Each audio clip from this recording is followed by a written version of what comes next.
Welcome to Unique Technical Services, your ultimate destination for air conditioning and security equipment installation. Join us as we explore detailed information about split system air conditioners. But that's not all. We will also dive deep into working principle of refrigerated air conditioning systems.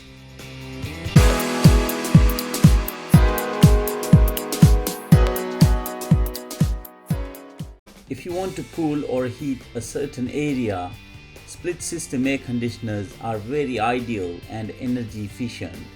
It is specifically designed for a single area, which could be living room, dining room, or bedroom. All refrigeration and air conditioning systems work on this basic refrigeration cycle, which has compressor, condenser, metering device, and evaporator. Refrigerant continuously circulates through these components, alternatively absorbing and releasing heat to maintain cooling or heating effect. This refrigerant has got very low boiling point. For example, water boils at 100 degrees Celsius and R32 refrigerant boils at minus 51.7 degrees Celsius. This is all sealed system. A properly installed air conditioning system never requires refrigerant recharge or top up unless there is a leak in the system.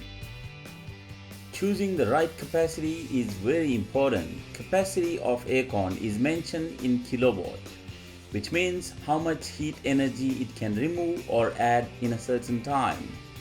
This capacity is heat energy, not electrical capacity.